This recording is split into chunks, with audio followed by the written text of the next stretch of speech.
Welcome to Intentional Aging for August 2023. Today we are talking about nutrition and late life depression. Daniel Beery is here to share his extensive knowledge of this topic. Daniel was a graduate student in the Masters of Science Nutritional Sciences program at the University of Washington. But in just a matter of days, he is going to be a graduate of that program. So congratulations to Danny. If any of you were taking part in intentional aging in March of 2022, you may think that Danny looks a little familiar. He was here then and shared a presentation at that time about nutrition and how our nutritional needs change as we age.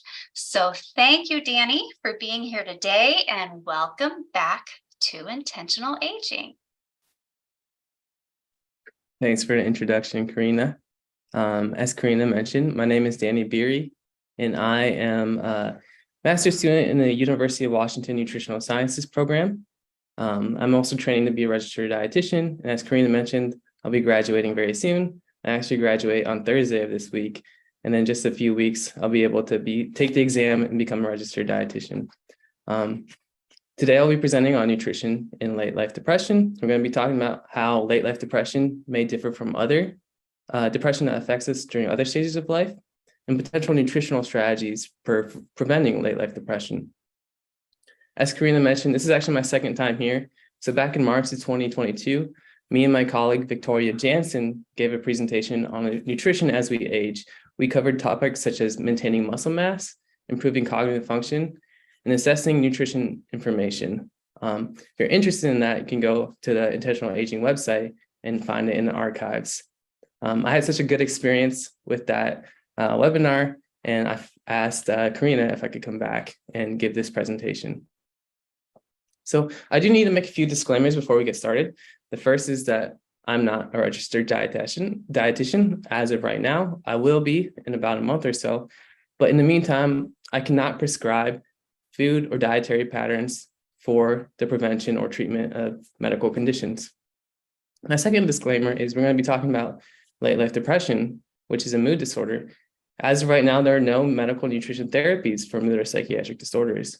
Although this is something I want to work towards in my research career, as of right now, if you go to your dietitian, they cannot prescribe you anything for the prevention or treatment for mood or psychiatric disorders, aside from anorexia, which is an eating disorder and a psychiatric disorder.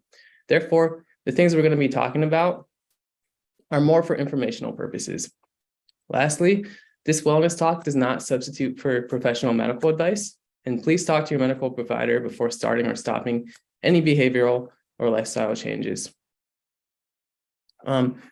My goals for this presentation are to engage in dialogue. Even though I'm the speaker here and I prepared these slides, I encourage you all to provide your input and questions. And you can do that via the chat, or at any time you can unmute yourself and ask the question out loud. The second objective is to engage in what's I call serious play. As Karina mentioned, we want to make sure that this environment is safe and inclusive and that we can explore topics. However, I want us to consider that we're talking about a very serious topic here, which is depression. Lastly, I want to make sure that we put everything in its place. And what I mean by that is that we're talking about nutrition here. We're not talking about panaceas for mental illness. And but at no time do I ever claim that depression or any mental illness is purely a nutritional illness or a result of nutritional deficiency. So I hope those things are clear throughout the presentation. So let's talk about late life depression. For many of you, this may be a newer topic. To set up a little background on late life depression, it's technically defined as the onset of depression that occurs later in life, typically after the age of 60 or 65.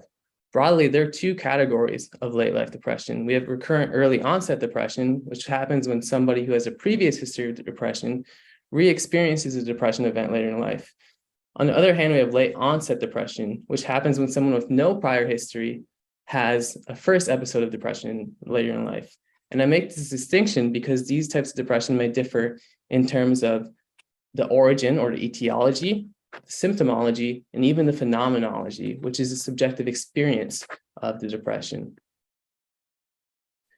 Late life depression is a very serious condition. And as is the case with depression at any stage of life, we know that it can impair one's quality of life and can contribute to a huge economic burden. Late life depression is also associated with increased risk of cardiovascular disease and neurodegenerative disease, which are two of the leading causes of death in developed countries. Furthermore, we know that late life depression is associated with a higher risk of all-cause mortality, which means death from any cause, as well as mortality from medical illness. This means that if someone has depression, as well as stroke or diabetes or heart failure, their chances of dying from the disorder are actually higher if depression is comorbid. And that's due to a variety of factors, including less adherence to medication and lifestyle changes. There are limited, safe, effective, accessible, and low-cost interventions for late life depression. And it's a big gap in both our research and clinical practice. Many of the medications that are quite effective in younger adults are sometimes contraindicated in older adults.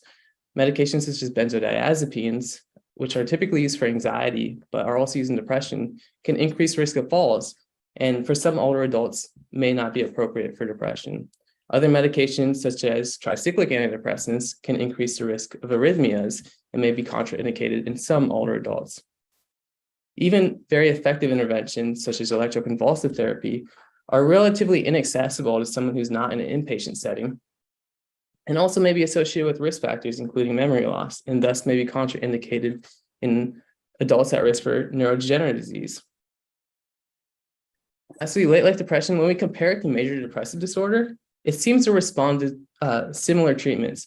However, the treatment response seems to be significantly attenuated.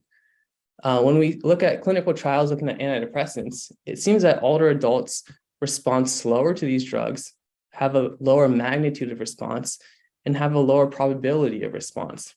On the other hand, we see that older adults with depression, when we effectively treat them, that they're more likely to rebound and that this rebound will happen quicker. So when we look at what distinguishes late life depression from major depressive disorder in younger adults, we see that there's increased predominance of somatic symptoms. And by this, I just mean physical symptoms. So we see that older adults are more likely to report having pain or weakness or muscle fatigue or a general feeling of malaise. Conversely, we'll see that older adults are less likely to report mood symptoms, such as sadness or guilt or feeling the blue. While some researchers have proposed that this is simply due to reporting bias, as older adults are at least perceived to not report mood symptoms, it may be plausible that there are differences in symptomology between late life depression and major depressive disorder in younger adults. We know that age-related factors can contribute to depression in older adults. We see in late life depression that's typically characterized by cerebrovascular dysfunction, which means compromise our vascular systems that provide blood to the brain. We see that's also characterized by inflammation as well as executive dysfunction. And executive dysfunction is defined as our ability to set short and long-term goals and create plans to act on those goals. So there are many hypotheses by which age-related factors can contribute to depression, and I'll briefly talk about what these hypotheses are, what evidence we have for them, as I think these models sort of inform our nutritional approaches that we're going to talk about later. So one of the most dominant proposals for how age-related factors contribute to vascular depression is proposed by George Alexopoulos at Cornell University. He is the guy for late life depression. He's the most cited researcher and has proposed all the dominant models and summarized the evidence for them. He proposed the cerebrovascular or the vascular depression hypothesis, which posits that cerebrovascular events predispose, precipitate, perpetuate, and precipitate and perpetuate depressive symptoms. There's significant evidence for this hypothesis of vascular depression. In fact, cases of depression have been attributed to vascular disease as early as the beginning of the 20th century. Perhaps one of the strongest pieces of evidence is that we see that there is an increased prevalence of depression after vascular disease. We see this particularly in stroke. So individuals with stroke, you'll see that about a third of individuals will develop depression within 1 year. And this number will drop down to about 25% after that 1 year. This was originally thought to be primarily due to a psychological response to stroke, which is understandable. However, there is evidence suggesting that there may also be a biological component. When we look at lesion analysis of the brain, we see that strokes affecting the left frontal and the right posterior regions of the brain are associated with increased risk of post-stroke depression. Additionally, we see that strokes affecting particular regions of the brain, such as regions involved in executive functioning or regions involved in a default mode network, are associated with a higher risk of post-stroke depression. We also see that there's a higher prevalence of depression after heart failure and after ischemic heart disease, at least higher rates of depression than we would expect from a pure psychological response. Other evidence from the vascular depression hypothesis comes from studies showing that when we look at the brains of older adults with depression, that there seems to be less blood flow to these frontal regions of the brain, particularly regions involved in executive functioning. Perhaps the most convincing evidence for the vascular depression hypothesis is the presence of these things that we call white matter hyperintensities. They're called white matter hyperintensities because they show up as these white patterns on MRI screens of brains of individuals with late life depression. We can think of these white matter hyperintensities as sort of bumps and cracks in highways that connect various regions of the brain that need to communicate with each other. If there's bumps and cracks, those regions can't communicate as well, and this can lead to specific mood and cognitive deficits. In fact, we see that white matter hyperintensities not only predict the onset of depression in older adults, but that they're associated with poor executive functioning as well as decreased processing speed. We know that processing speed is one of the most important things for maintaining cognitive function. We also see that these white matter hyperintensities predict a poor antidepressant response, and this might contribute to why we see that response rates are not as good in older adults than adults with late life depression. Lastly, we think that specific white matter hyperintensity tracks are important for late life depression, specifically tracks that connect specific regions of the brain. Our second hypothesis for how age-related factors contribute to late life depression is the depression executive dysfunction syndrome. This was proposed by George Alexopoulos as well, who I mentioned is a leading researcher in late life depression. And evidence for depression executive dysfunction syndrome comes from studies showing that you'll see a subset of individuals with late life depression actually have cognitive dysfunction, particularly in those domains of executive functioning and processing speed. These deficits in executive functioning and processing speed seem to predict poor antidepressant response, in that we know that interventions are actually targeted at improving cognitive function can be effective in reducing symptoms of depression in older adults with depression and executive dysfunction. The last hypothesis I want to talk about for how age-related factors contribute to late life depression is the inflammation hypothesis, which states that age-related inflammation, as well as medical illness-related inflammation, contributes to depression in older adults.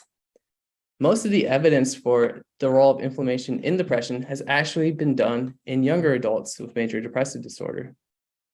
So what evidence do we actually have that inflammation is involved in at least some subtypes of depression? We see that in a subset of individuals with depression, anywhere from 30 to 50%, that you'll have elevated levels of these inflammatory markers in the periphery, in the blood. We see this is particularly strong in people with treatment-resistant depression who have high levels of inflammatory marker known as C-reactive protein. Other evidence for inflammation hypothesis comes from studies showing that inflammatory stimuli can actually cause depressive symptoms in some subset of patients. Interestingly, these early studies from the 2000s showed that individuals receiving interferon alpha, which is an inflammatory treatment used for certain types of cancer, as well as hepatitis C, actually induced depressive symptoms in a subset of patients. And these depressive symptoms would correlate with the levels of this inflammatory stimuli in the body. Since then, other inflammatory stimuli, such as the typhoid vaccine and the lipopolysaccharide, which is a bacterial component of our cell walls, also known as endotoxin, it was shown that administration of these inflammatory stimuli can actually cause subclinical depressive symptoms in young, healthy volunteers.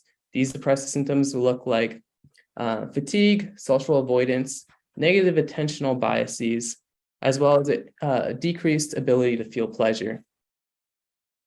If inflammatory stimuli can induce depressive symptoms, what might the role of anti-inflammatory therapies be on depressive symptoms? Interestingly, there have been anti-inflammatory therapies that have been combined with typical antidepressants and together have been shown to have better effects than antidepressants alone.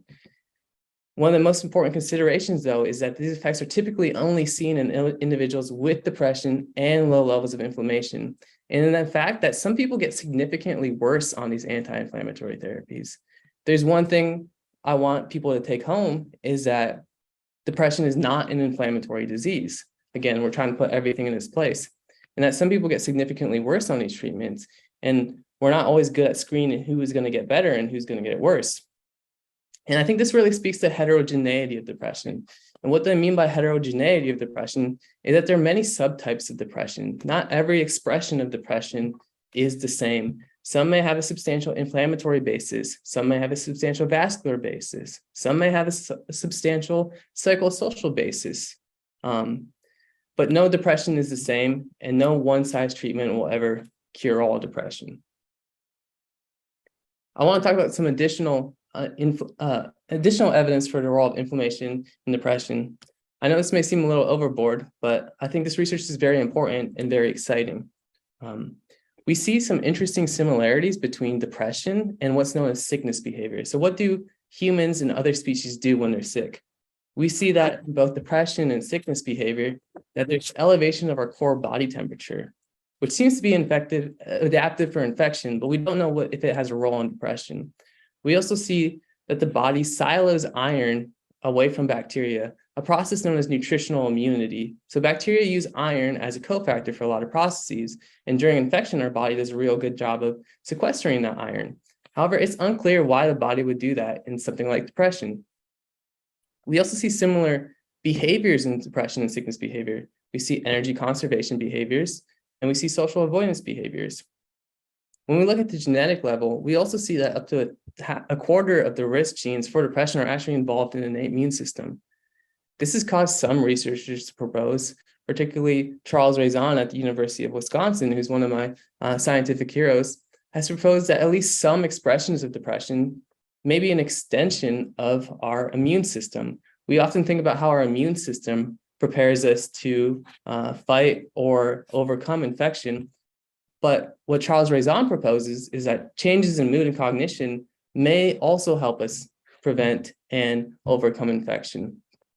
It should be noted that that would not apply to all expressions of depression, as some types of depression don't seem to have inflammatory basis and seem to get worse when people are given these anti-inflammatory therapies.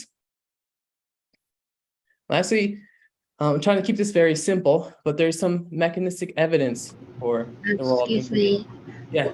Did you say social avoidance? Yeah, social avoidance. So, when we're sick, we tend to not want to be around people. And we see the same thing with people with depression, that there's similarities in social avoidance. There might be differences in sort of the experience of social avoidance or the thinking process behind social avoidance, but there are parallels in the behaviors. Does that make sense? Awesome. So moving on to some mechanistic evidence. So we have these inflammatory molecules that are known as cytokines. And these are signaling molecules in the body. They're not good or bad. They just have different effects. When they're dysregulated, there can be bad effects. So one thing we know about these cytokines is actually decrease the production of what we call these neurotransmitters or neuromodulators. Our neurotransmitters include things like serotonin and dopamine. And we know that typical antidepressants target these neurotransmitter systems, particularly things like the serotonin reuptake inhibitors or the dopamine noradrenaline reuptake inhibitors will actually prevent the reuptake of these neurotransmitters into a neuron and leave more of that neurotransmitter in this little space right here where it can bind to its receptors, which we can think of as parking spots. Sorry, I want to go back. Okay. And so we know that that some antidepressants will block the reuptake of these neurotransmitters. And we see that cytokines seem to have the opposite effect in that they facilitate the reuptake of these neurotransmitters. Lastly, I want to talk about just one specific biological process in which I think we can converge how our psychosocial factors and inflammatory factors might affect depressive symptomology. This is one specific pathway that may seem a little complicated, but I encourage you to bear with me. They're just names of molecules. You could substitute them for A, B, C, D, E, whatever. And these arrows are just reactions or transformations, and these enzymes just facilitate these reactions. So don't be too intimidated by the words. So we know that serotonin is one of the most important molecules for mood regulation. And we actually know that one of its precursors is tryptophan, which is a dietary amino acid. And what some researchers have proposed is that inflammation contributes to depressive symptomology by actually shunting tryptophan away from the serotonin and towards this pathway called the kynurenine pathway. From there, it can branch off into a neuroprotective branch and a neurotoxic branch. Under high levels of inflammatory burden, it seems to be that this pathway is biased towards the neurotoxic branch, and this might contribute to depressive symptomology. It's thought that ketamine, which has been shown to have rapid antidepressant effects, may actually exert its antidepressant effects through inhibiting this neurotoxic branch. Under conditions of high inflammatory burden, we see that tryptophan is biased away from kynurenine, or biased towards kynurenine and away from serotonin, and then further biased down that it's a neurotoxic branch. In the absence of inflammatory burden, we see that tryptophan goes down the traditional pathways of serotonin, and these can have mood modulating effects. And I apologize for the slides that keep switching. And I mentioned that with this pathway, we're able to converge the psychosocial mechanisms and the biological mechanisms. So we actually see that cortisol, which is our classical stress hormone, actually activates an enzyme that does the same thing that IDO, which is an enzyme that responds to inflammatory molecules, does. Under conditions of stress, cortisol is high, and this biases tryptophan away from serotonin towards this neurotoxic branch. Hopefully that wasn't too high level, and I'm happy to go over that again. But I do want to point out that there are other models of late life depression. In fact, all models that are applicable to major depressive disorder in younger adults are applicable to late life depression. Models of late life depression primarily just focus on how age-related factors may contribute to depressive pathophysiology. There are many models of late life depression that focus on specific brain regions, specific neural circuits, and connectivity between and within what we call networks of the brain. Of course, I'm not sharing all that information because I think it's quite difficult to digest. I'm not sure it really informs the dietary strategies that we're going to talk about.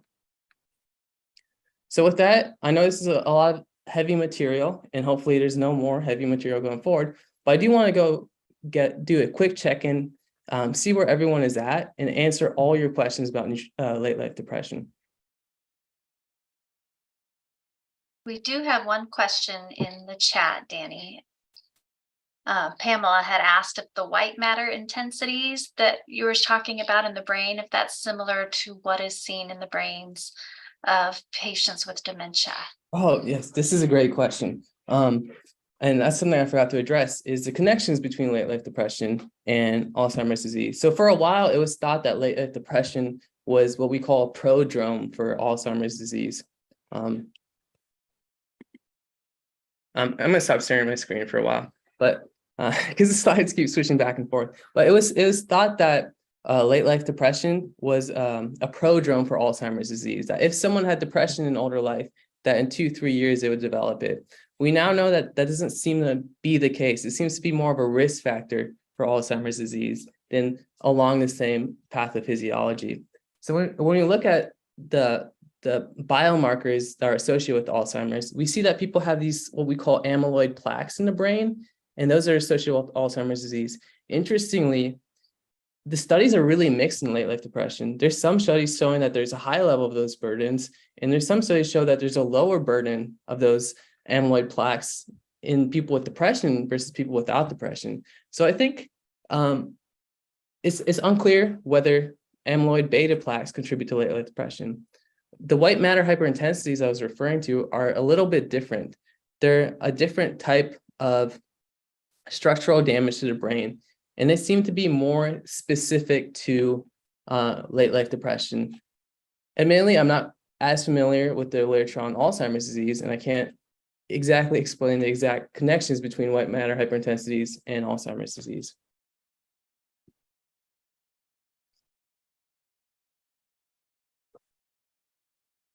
Does anyone have any more questions about late life depression? I know a lot of this stuff may have been new, and I definitely want to answer these questions before we move on, because I think this lays the foundation for any nutritional strategy we're going to talk about.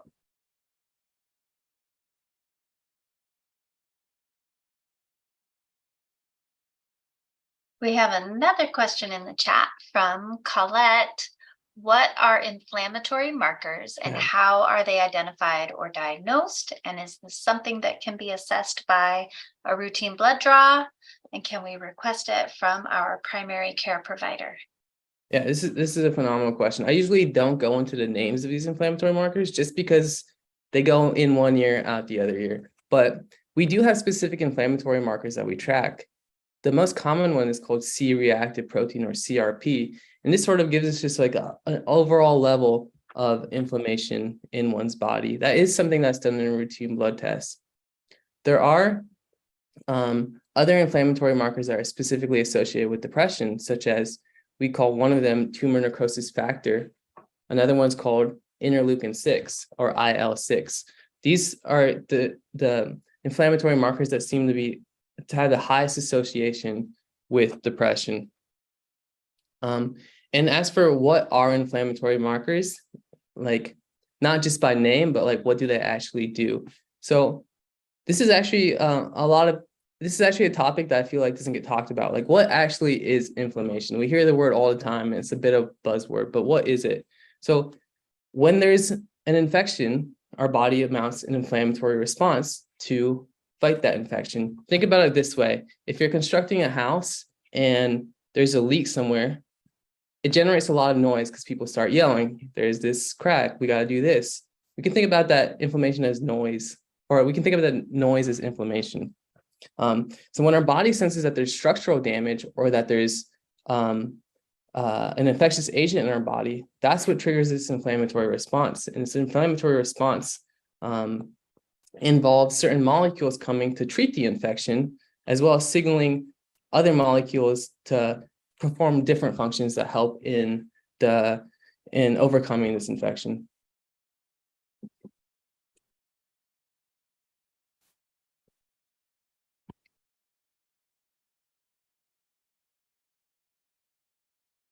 Anyone else? Everyone feel good to go on? Do they show on a blood test? Can they show Oh, yeah, up? sure.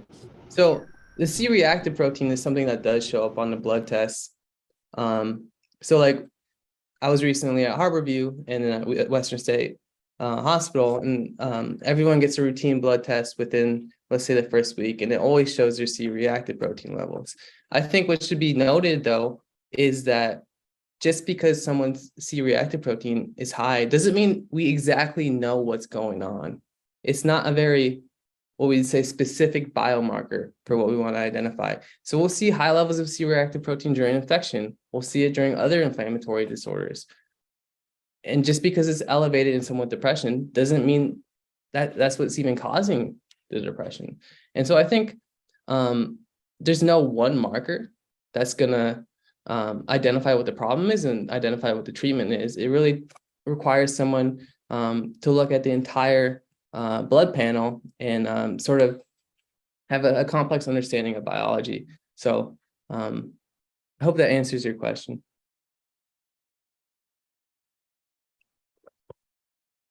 Another question in the chat, Danny. Is it important to differentiate what type of depression is occurring? Yes. Yeah. So I think this is the most important thing. And I think this is really the big pitfall of psychiatry right now is that we have these DSM diagnoses for various things, such as major depressive disorder and anxiety disorder or schizophrenia, but we have no biological tests for any of these disorders. And part of the reason is because these diagnoses don't really, what do we say, carve nature at the joints. So just because someone is diagnosed with depression and another person is diagnosed with depression, it doesn't mean they're experiencing the exact same thing, either at the level of symptomology, of phenomenology, the subjective experience, or at the level of physiology.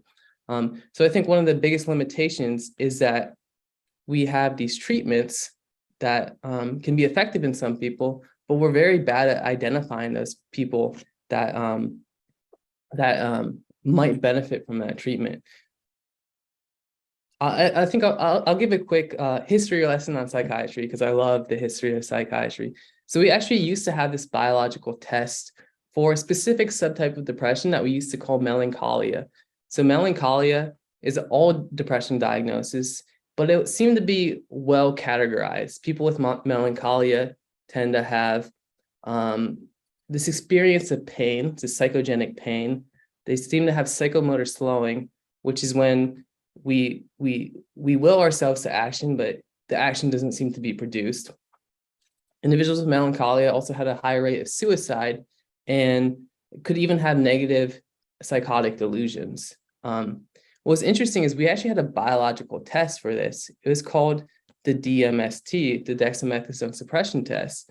And it could predict whether someone had this condition. It could predict if someone was about to relapse, if they overcame the condition. It could predict their risk of suicide. But one of the unfortunate things was that in 1980, when we had the DSM-3, which started creating all these diagnostic categories, that we got rid of this melancholia diagnosis and we started using this diagnosis called major depressive disorder. There's some pros to that, but there's also some cons. One of the cons of major depressive disorder as a diagnosis is that it casts a wide net. So to be diagnosed with major depressive disorder, you have to meet 5 out of 9 criteria, which means that people with the same diagnosis might have very separate conditions going on. And what happened, it was this old test that was used for melancholia. We got rid of it because it didn't accurately predict people who had this major depressive diagnosis that we created. And now all biological tests are actually tested against this major depressive disorder. And they're bound to fail because we're trying to test something that is so ambiguous, that casts such a wide net. And I think that's one of the biggest downfalls of psychiatry, including the inability to recruit specific people. Like if I want to do a study on major depressive disorder, like I'm going to talk about my thesis in a little bit, which was looking at late life depression. I'm not able to screen specifically on people with inflammation-related depression or people specifically with vascular depression. I have to recruit based on the DSM criteria. So if I recruit all people that qualified for this major depressive disorder that had biological, psychological, social, existential components affecting their depression, there's no way a biological intervention is going to be effective for all of them.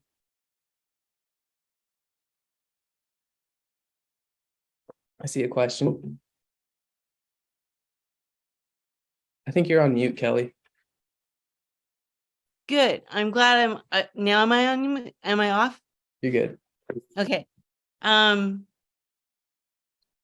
I've had depression problems as a 20 something person for years and years. I'm 65 now. And I found an antidepressant that worked for me, fortunately, when I was 25. But I haven't been taking it for several years. I felt like I haven't needed it. But I've also, in the meantime, gotten inflammation problems all throughout my body. And I've had a couple of days. Also, I just moved to the area a couple of years ago.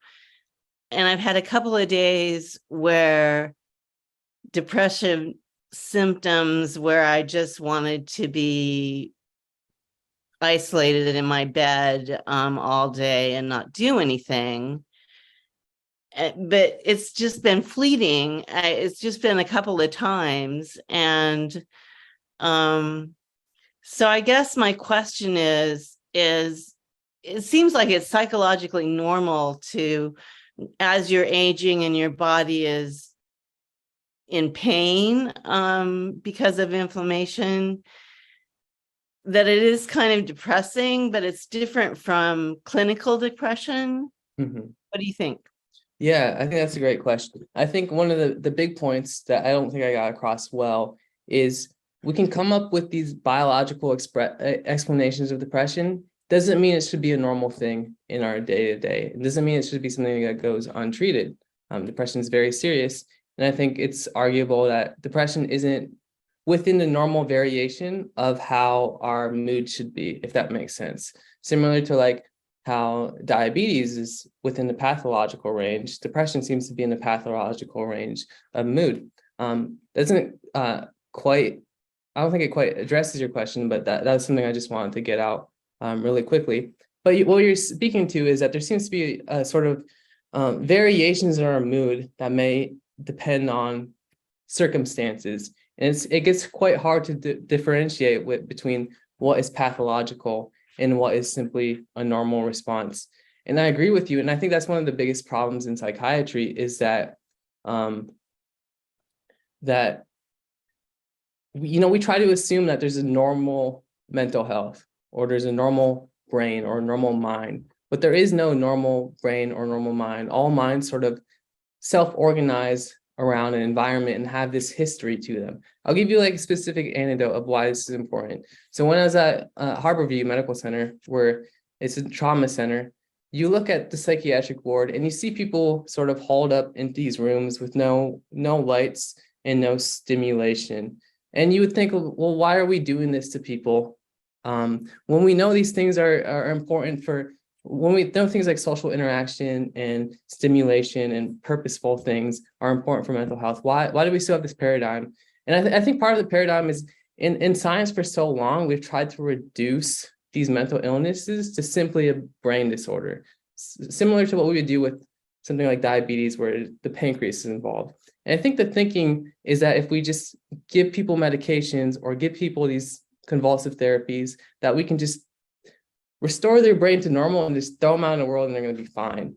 But I think that's a really reductionist view of what's going on. And I think that the more accurate way to sort of conceptualize these mental disorders is an interaction between a brain, an environment, and a body.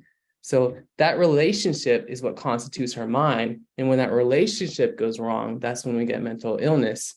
Sorry, that doesn't quite answer your question, but I think what I'm saying is that like we don't even have the right conceptualization of what a mental illness is to know what is normal and not normal.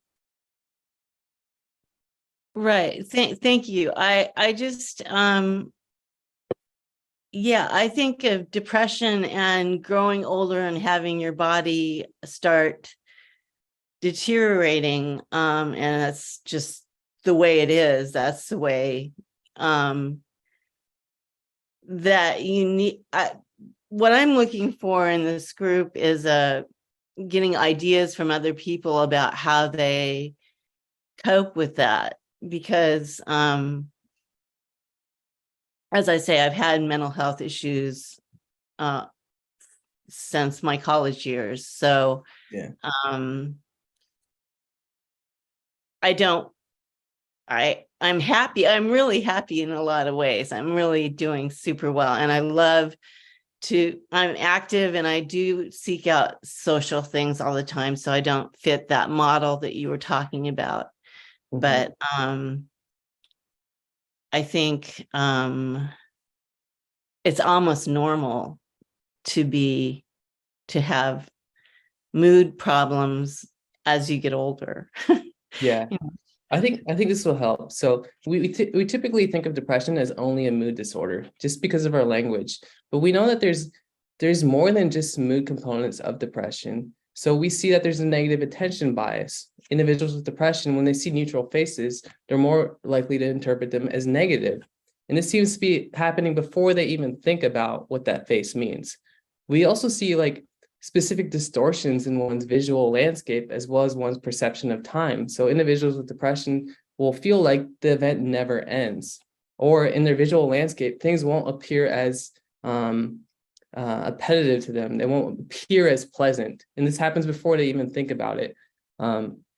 Also, we see that in some instances of depression, there's psychogenic pain and psychomotor slowing. So even though they want to move, they can't really get themselves to move. So there's all these non-mood symptoms of depression that we can identify as certainly pathological because they don't really have adaptive value. And I think maybe that's a better starting point for some people, is like, how can we address all these different symptoms of depression and not be so focused on the mood? Because we know people have different dispositions in mood. Some people are really happy all the time. Some people are, run closer to the ground, yet those may be adaptive in certain environments. If you're a scientist and you're also always focused on the negative, that sort of helps you not get too excited about potential, false positive results. So I guess the first thing is that yes, it's difficult to distinguish what is pathological and what is not pathological, but we can point to these non-mood symptoms as sort of features of depression. As for active coping strategies, I think this is something that is probably not something I'm best suited to talk about. I have my own personal experiences with depression, but for my purposes, I'm really interested in the biological component of depression because I think that is where I can provide most of my expertise. Yeah. Does anyone have any other questions? And the reason I'm just hammering these questions is because I think like the last thing I want you all to leave with is a wrong conceptualization of what we're talking about here. I don't want anybody to think that like, oh, I can just eat this and I'll never be depressed, or depression is this. And so I'll take the extra 5, 10, 15 minutes to just make sure we're all on the same page going forward.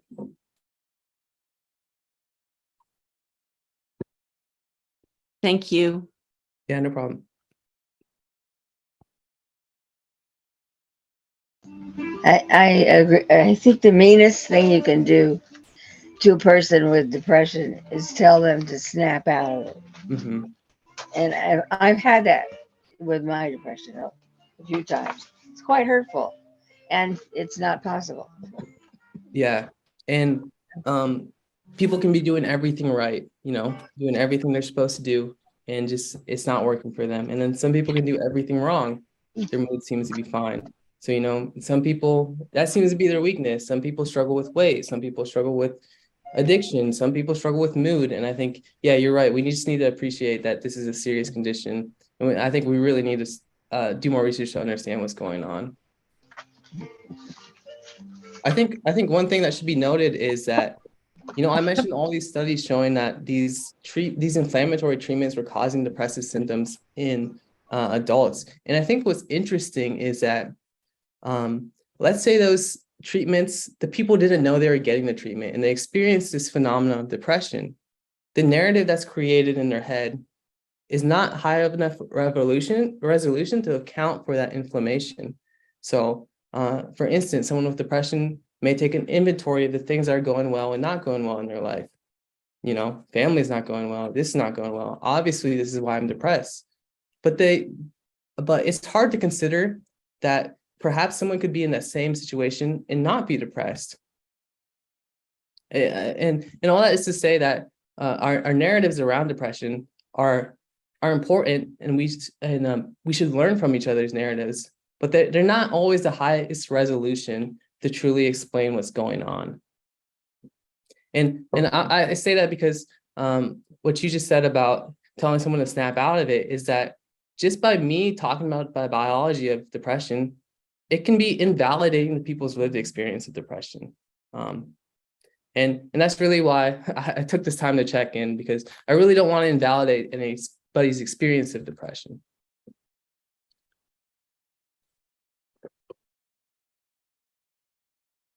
All right, I think we're going to get back to talking about nutrition interventions for depression. I really appreciate you all taking the time. to ask those questions and make sure we're all on the same page. So where does depression come into this picture? So as I just mentioned, there's a significant biological component to depression, and this may be especially true with late life depression. I think the correct categorization of depression is it's a biopsychosocial existential disorder, meaning that some people can have depression with a very heavy biological component. Some people, their biology is completely fine. It's just an existential reaction to their situation. And in those two people, there's going to be different treatments. I don't expect a nutrition intervention to work in somebody whose depression is rooted in some sort of existential relationship to their experiences. The second point I want to get across is that mood processes are embodied processes. And what I mean by that is that our body both constitutes yet constrains the amount of emotional states we can have. So without a body, we don't actually experience emotions, yet we can't experience all the permutations of emotions out there because our body constrains that.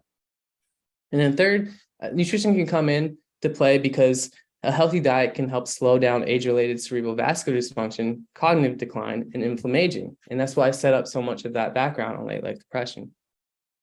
So now I want to talk about what dietary studies have been done for late life depression. I'm going to specifically focus on the large-scale, long-duration, randomized clinical trials, the gold standard of research. So the first study that was done for late life depression was the Women's Antioxidant and Folic Acid Cardiovascular Study. This took older women with the average age of 63 who had a prior history of cardiovascular disease or coronary risk factors. So we would think that these people are at a higher risk for late life depression according to the vascular depression hypothesis. Participants were given folic acid, vitamin B6, and B12 for 7 years. And the reason for this was that these B vitamins lowered levels of what's called homocysteine in the blood. And we know that homocysteine is this nasty molecule, increases our risk of cardiovascular disease, is pro-inflammatory, causes oxidative stress. We also know that B6 is a cofactor for neurotransmitter production, such as serotonin and dopamine. So what are the results of this study? Well, the study found that there was no effect on late life depression in these older adults, despite seeing reductions in homocysteine, which was what they wanted. The second large-scale nutrition study that was conducted was called the Vital Depth Trial. It was depression endpoint prevention in the vitamin D and omega-3 trial. This study gave older adults 2,000 international units of vitamin D and or 1 gram per day of omega-3s with an average duration of over 5 years. Over 18,000 adults were included in this study, and the average age of participants was over 65. And the thinking behind this study was, we see that there's low levels of vitamin D in depression, and we also see that there's low levels of omega-3s in depression. We also know that there's a seasonality to depression in some people, that some people have seasonal affective disorder in months when there's less sun exposure. And there also have been shown that omega-3s can reduce inflammation, and that omega-3s, particularly omega-3s that are high in a type of omega-3 called EPA, have been shown to have mild to moderate antidepressant effects in younger adults with major depressive disorder. But despite all the potential of this study also found no effect on incident late life depression, meaning a first episode depression or recurrent depression. The third study was the cocoa supplement and multivitamin outcome study, also known as the Cosmos trial. So this study was actually a study looking at the effects of cocoa extract alone or with multivitamin supplementation in 21,000 older adults over the age of 72, or sorry, over the age of 60 with the average age of 72. The primary aim of this study was looked at cardiovascular disease and cancer prevention.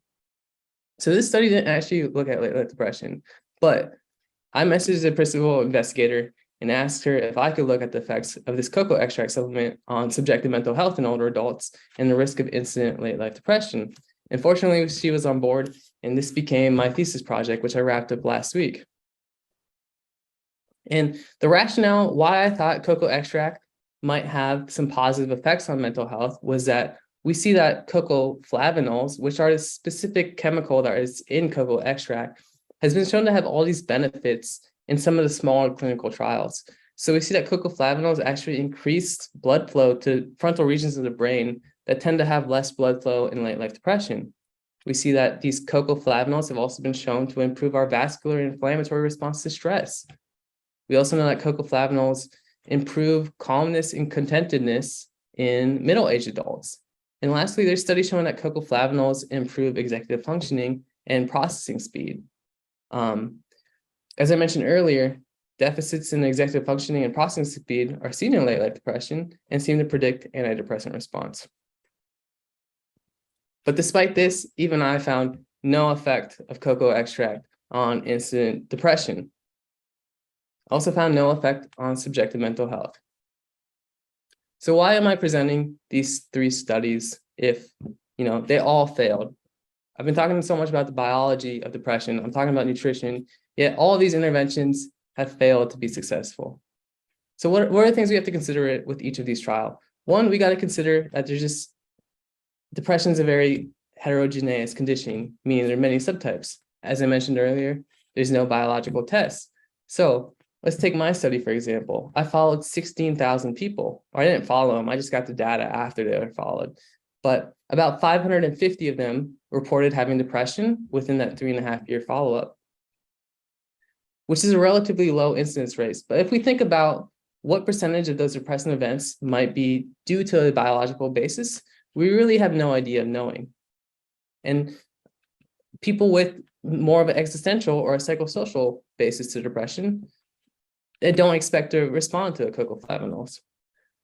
The fortunate thing was I was not able to specifically look at people with, let's say, vascular depression or inflammation-related depression, and thus I lacked what's called statistical power. So even though I have this large sample size and this long duration, I'm not able to observe small effect sizes. So I think that's one of the considerations. But where does that leave us? Where do we go from here if we can't really depend on these clinical trials to sort of inform what approaches we should take for preventing our risk of late life depression? And I think one thing we can do is pull from the playbook of longevity. So when we talk about longevity, there's no randomized clinical trials showing that this diet will make you live to 100 and this diet will make you live to 120. Those studies are impractical. They're never going to be done. So the playbook for longevity is actually preventing the leading causes of death. And then after doing that, forming strategies to optimize our brain and body function. So I take the same approach when thinking about late life depression. Is first, we want to reduce our risk of those major precipitating events. And that can be done through nutrition, lifestyle, or other strategies. And then we can think about optimizing brain and body functioning. The major risk factors for late life depression, as I mentioned earlier, are vascular disease, specifically stroke, heart failure, and cardiovascular disease, hypertension, which isn't a direct risk factor for depression, but increases our risk of vascular disease, and hypertension is also associated with these white matter hyperintensities. And the last major risk factor is diabetes. So we know that individuals with diabetes have a 2-fold risk of depression. Again, we can imagine how a psychological response to being diagnosed with diabetes can lead to depression, but there also seems to be some biological mechanisms that directly connect diabetes and depression. Fortunately, we have nutritional strategies for addressing each of these major risk factors, and this is something you can actually work with the dietitian to attenuate these risk factors. So the first risk factor I mentioned is vascular disease, particularly stroke, heart failure, and ischemic heart disease. While there are many permutations of diets that can lower our risk of vascular disease, I think it's always good to look at what works at the population level. So the American Heart Association recommends a wide variety of fruits and vegetables, consuming whole grains over refined grains, getting healthy sources of protein, which include lean and unprocessed meats, as well as plant proteins, consuming minimally processed foods and reducing added sugars, consuming low to moderate sodium, and limiting alcohol intake. Our second risk factor, hypertension, can also be addressed with dietary strategies. While just like with heart disease, there are many permutations of diets that can be effective for managing and lowering blood pressure, but one of the most studied interventions has been the DASH diet. And the DASH diet is known as the dietary approaches to stopping hypertension. I'm sure many of you heard of this, and if you go to any outpatient setting, they'll probably hand a handout like this to you if you sort of meet the threshold for hypertension. But anyways, the National Institute of Health promotes the DASH diet because it's low in sodium, it's high in healthy fats, such as monounsaturated and polyunsaturated fats. It's low in saturated fats, high in fruits and vegetables, and rich in magnesium, potassium, and calcium. When we think about dietary strategies for managing hypertension, I think most of the messaging we hear is that these diets are low in sodium, that we need to cut sodium down. But I think one of the most interesting things is that the actual intervention of the DASH diet wasn't just a low sodium diet. It was a low sodium diet combined with healthy fats, fruits and vegetables, and rich in magnesium, potassium, and calcium. Our third risk factor that can be addressed with diet and lifestyle is diabetes. Some strategies for controlling blood sugar include consuming complex carbohydrates over simple carbohydrates, avoiding sugar-sweetened beverages and other added sugars, having protein and fiber with meals, as this helps prevent blood sugar spikes with meals, and walking after meals. One of the most common tips I would give people during rotations is that after a meal, going for a 5-10 minute walk has been shown to decrease the blood sugar spike associated with meals. So as you may have noticed that I presented 3 different risk factors that are major precipitating events of late life depression and dietary strategies for addressing those risk factors. And we can see that there's a ton of overlap between the dietary patterns for vascular disease, hypertension, and diabetes. We see that in each of these, that a diet high in fruits and vegetables that contains healthy fats and is low in refined carbohydrates and added sugar can reduce our risk of these risk factors for late life depression. After addressing the precipitating major events, we can then focus on making sure that we're optimizing our brain and body function. The first thing to ensure that we're doing is making sure that we're covering our nutritional bases. We don't have to focus on all the vitamins and minerals. Let's just look at the vitamins and minerals that seem to be underconsumed in the US population. One of those tends to be the B vitamins, particularly B12. Individuals on vegetarian and vegan diets may be low in B12. However, that can be overcome by responsible supplementation. B vitamins are found in things such as meat, eggs, and dark leafy greens. We also see in the US diet that many people don't get enough zinc and magnesium. Particularly, we see that about 10% of people don't get enough zinc and that 50% of people don't get enough magnesium. Sources of zinc and magnesium include nuts, seeds, beans, and legumes. And zinc can also be found in things like meat and is really high in oysters. Magnesium can also be found in dark leafy greens, such as spinach. I think there's some interesting research on the role of zinc in depression. We see that individuals with depression tend to have lower zinc levels. However, it is unclear how zinc supplementation would affect someone's depression outcome. There have been some studies looking at zinc in combination with antidepressants to see if it has a beneficial effect. And there are mixed findings there. Interestingly, there's been some studies showing that antidepressants will actually decrease zinc levels in people with depression, regardless if they take supplemental zinc. Moving on, our last basis that we need to cover is the omega-3s. Many people in the US don't get enough omega-3s. Omega-3s come in 2 forms. There's a bioactive form that can be found in things like seafood and fatty fish. And there's a less bioactive form that can be found in plant sources, such as chia seeds, flax seeds, walnuts, and pecans. Our second strategy for optimizing brain and body function is decreasing inflammation. I think what's cool about, or I think what's really interesting about all this research on inflammation and depression is that if there is a connection, one of the most powerful tools we have for modulating inflammation is actually nutrition. Specific strategies for decreasing inflammation include managing blood sugar. We know that when people's blood sugar is high, that actually causes damage to the blood vessels. And as I mentioned earlier, when there's damage to our body, this signals an inflammatory response. It creates noise, just like a leak in a house would create noise. Another strategy for decreasing inflammation is making sure we're getting a proper ratio of omega-6s to omega-3s. So omega-6s, while not unhealthy, can be pro-inflammatory when consumed in too high of doses. Omega-6s are typically found in things such as seed oils, eggs, and nuts. On the other hand, we have these omega-3s, which I mentioned are found in things like fatty fish and nuts and specific seeds. A ratio of omega-6 to omega-3 of about 1:1 to 4:1 is typically recommended. However, we see in the US diet that the ratio is about 16:1 to 20:1. Does anyone know off the top of their head, why is the ratio of omega-6 to omega-3 in the US diet so disproportional?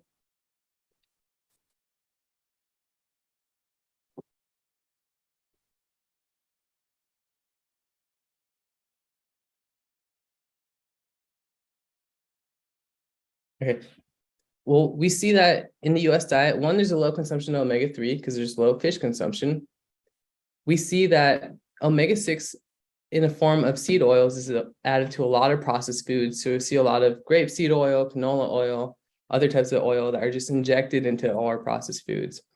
The last factor that drives this ratio of omega-6 and omega-3 is the prevalence of grain-fed meat, which studies have shown has a higher ratio of omega-6 to omega-3, about 7.5 to 1, whereas we see in grass-fed meat that the ratio is more appropriate, about 1:1. So those three factors seem to be driving this ratio of omega-6 to omega-3, and that is associated with a higher inflammatory burden. Other strategies for decreasing inflammation include maintaining a high fiber diet and maintaining a healthy gut microbiome. A specific tool that can be helpful for quantifying the inflammatory potential of a diet is this tool called the Dietary Inflammatory Index. It's an algorithm that was created that takes the daily intake of 45 nutrients in one diet and calculates the inflammatory potential of one's diet. The scoring works in the following ways.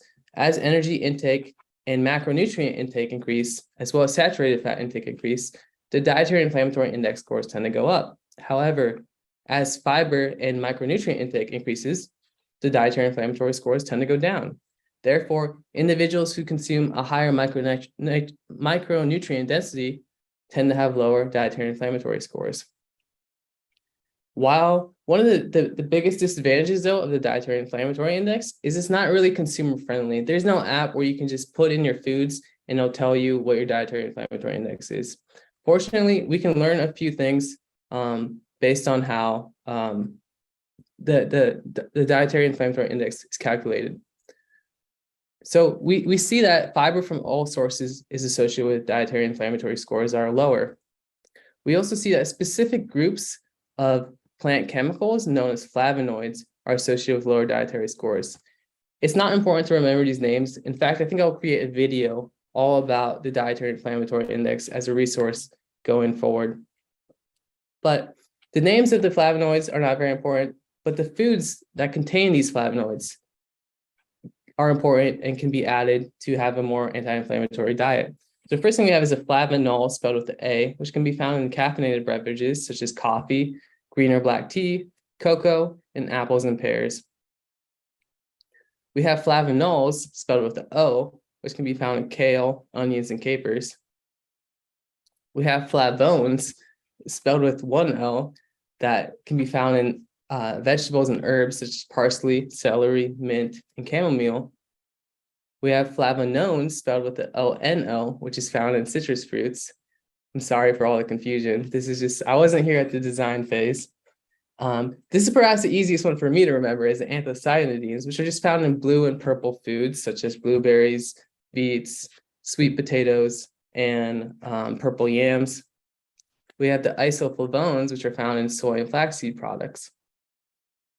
Other components that have been shown to decrease anti-inflammatory or decrease dietary inflammatory index scores are spices such as turmeric and pepper, eugenol, which is found primarily in cloves, thyme, oregano, and rosemary, as well as our favorite beverages, black, green tea, and coffee. The dietary inflammatory index is a useful index because it's associated with a decreased risk of cardiovascular disease and cancer, as well as cognitive impairment, and depressive symptoms in depression. What I think is really interesting about the dietary inflammatory index is it's only one of 2 dietary indexes that has been associated with depression, the other being the Mediterranean diet. So we see that diets such as the DASH diet and even people who score high on the healthy eating index or alternate healthy eating index, there's no association with depression. Yet with the dietary inflammatory index, there is this consistent association with depression. And I think part of that is because this index tracks nutrition onto a specific biological process that may be implicated in depression and other diseases. And as I mentioned, I'll be doing a video on the dietary inflammatory index. Other strategies for promoting mental health, or at least optimizing our brain and body function, is looking at strategies for increasing what's known as brain-derived neurotrophic factor. A lot of interest has been gained in brain-derived neurotrophic factor because of its role in promoting the survival, maintenance, and growth of neurons. We see that low levels of brain-derived neurotrophic factor are seen in depression, as well as other conditions such as TBI, traumatic brain injury. You also see it in schizophrenia and bipolar disorder. Interestingly, there has been research showing that many of the antidepressants, particularly the selective serotonin reuptake inhibitors, or SSRIs, ketamine, transcranial magnetic stimulation, may all partially have effects on depression via changes in brain-derived neurotrophic factor signaling. Interestingly, brain-derived neurotrophic factor seems to be amenable to dietary and lifestyle interventions. I will say most of this studies have been done in mice. However, we do have evidence to believe that this might translate to humans. Interestingly, there was a lot of research around ketogenic diets because they increase the production of this ketone body known as beta-hydroxybutyrate, which actually increases brain-derived neurotrophic factor. One of the reasons why people think the ketogenic diet works is because it mimics fasting and it mimics long-term exercises effects on producing beta-hydroxybutyrate.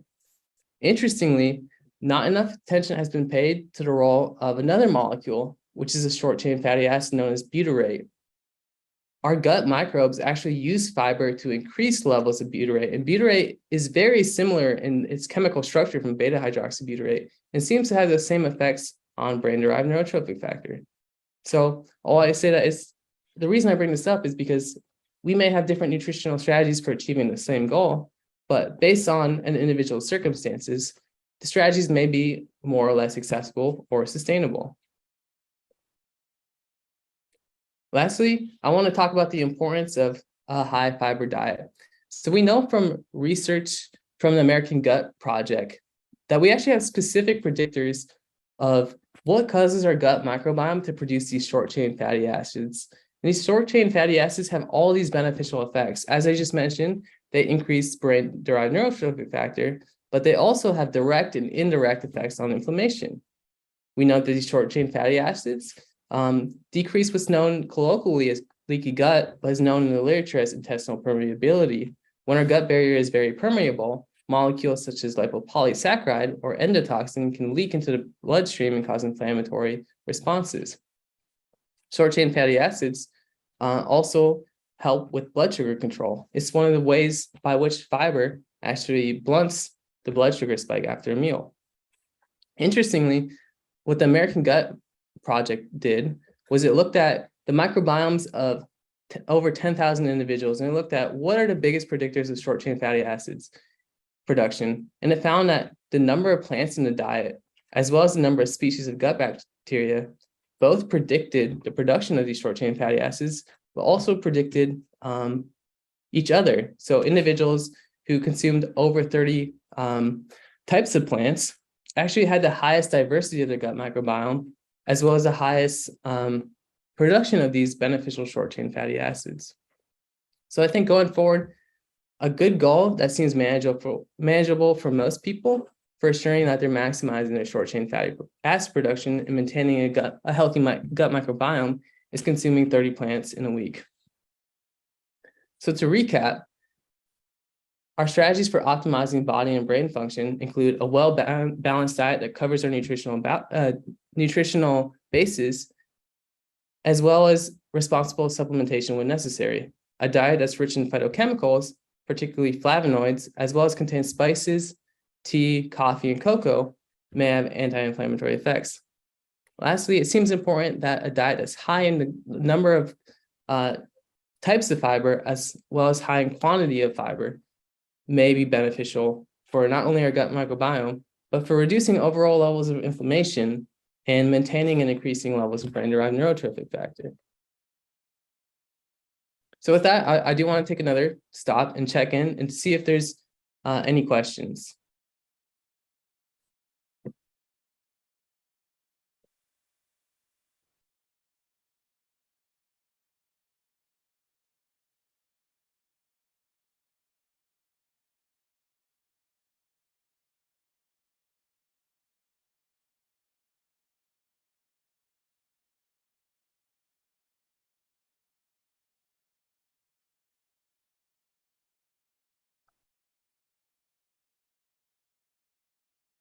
I'll stop sharing my screen for a while.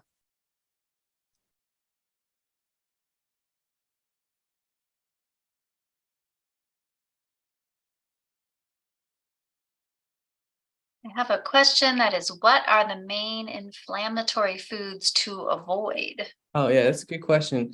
So I think this is a tough question because I think it's always easier to focus on the 80% rather than the 20%. So I think if we're avoiding processed foods, avoiding foods with added sugar, that covers 80% of the inflammatory foods that are typically problems. As I mentioned, a diet that is very high in omega-6s, as well as very low in omega-3s, tends to be a pro-inflammatory diet.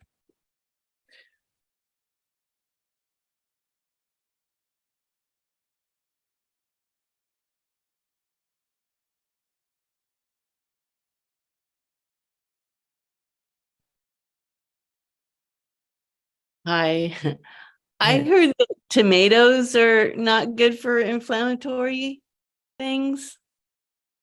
Yeah.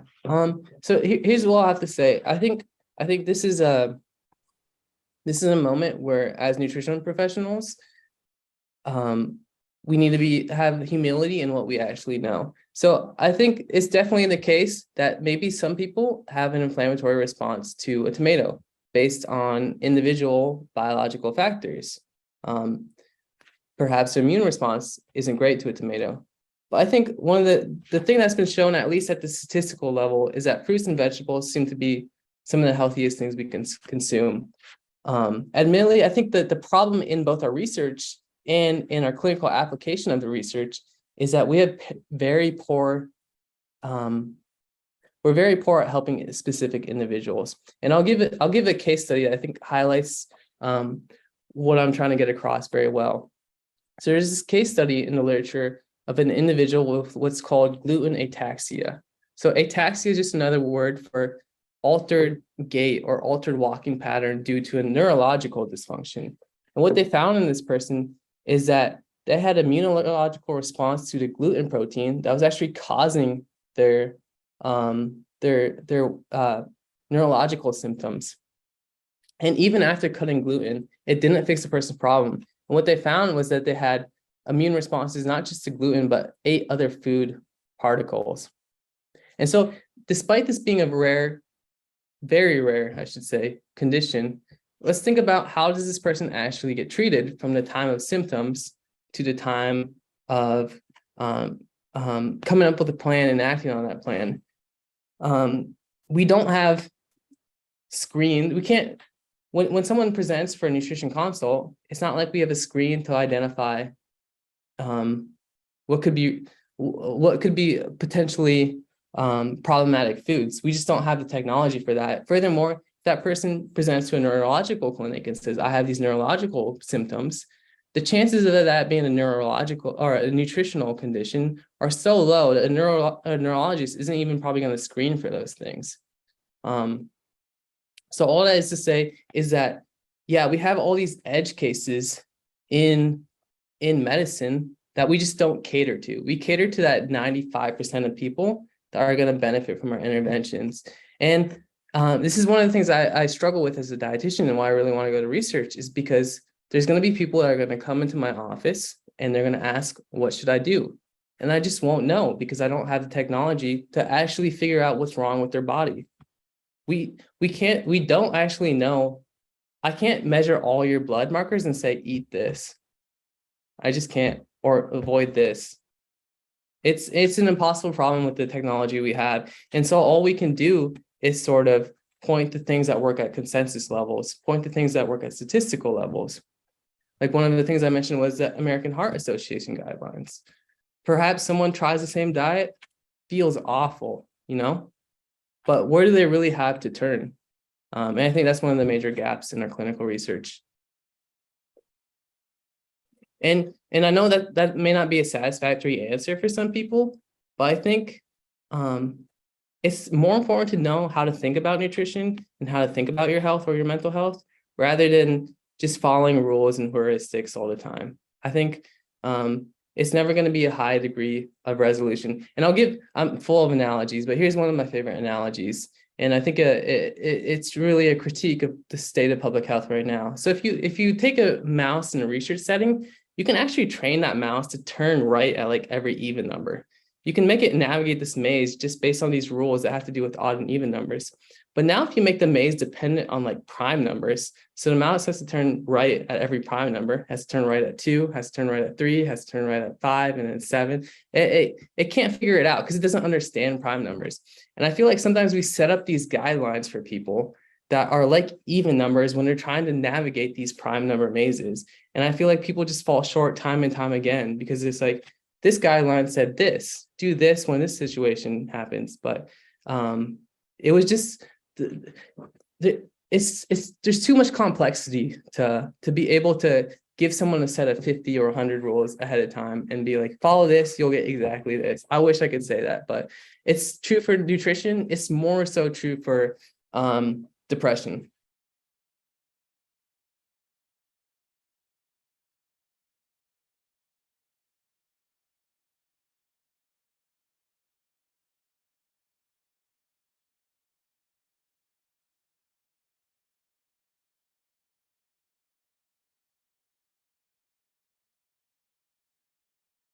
Any other questions or anything that was new to you?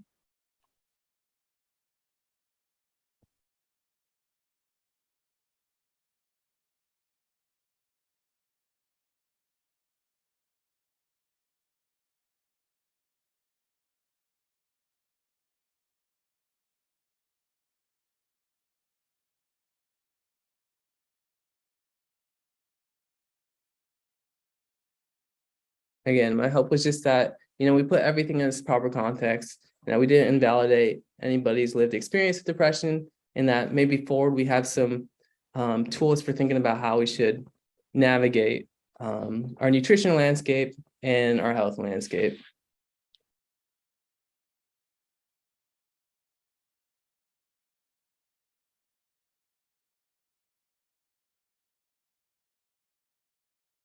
Pamela has shared, so is the conclusion to eat a healthy diet for the best possible chance at health. Yeah, so I was talking to the other dietitians at the rotation I'm currently at, and we were talking about like in the future, there's probably going to be medical nutrition therapy for mood and psychiatric disorders, and that'd be great. But honestly, it doesn't really change much of what we do.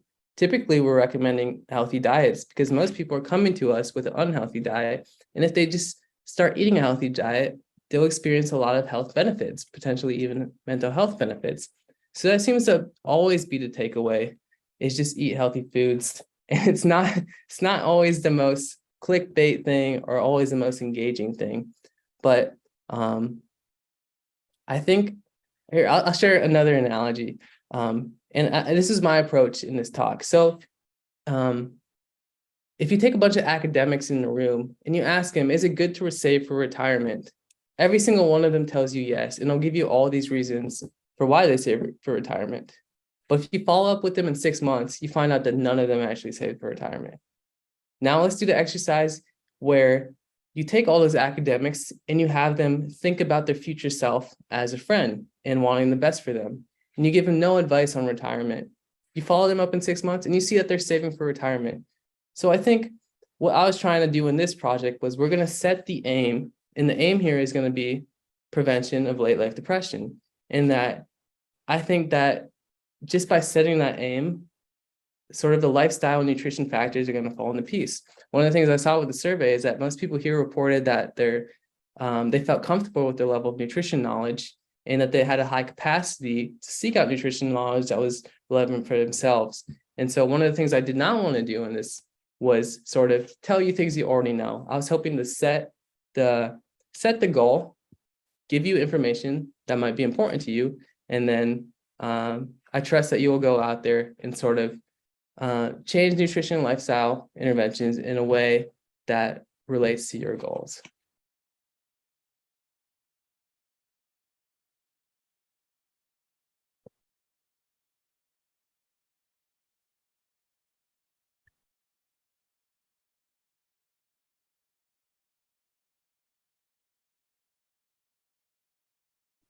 Well, if there's no more questions, I think it's a good time to wrap up. Well, am I unmuted? Yes, I want to thank you, Danny, for joining us today and sharing a wealth of information and a very enlightening discussion about our mental health and our diet and lifestyle choices. As always, for more information on this topic, we've put together a list of related resources for you all. Some of them are online, some are available in the library's collection. And don't worry about trying to scribble all these down right now, because I will be sharing them in an email next week, which will have the link to the recording, and all of these items will be in that email with links directly to them. So that will be coming your way next week. And then next month, our topic for intentional aging on September 19th will be estate planning basics. And at this gathering, we will get an overview of estate planning.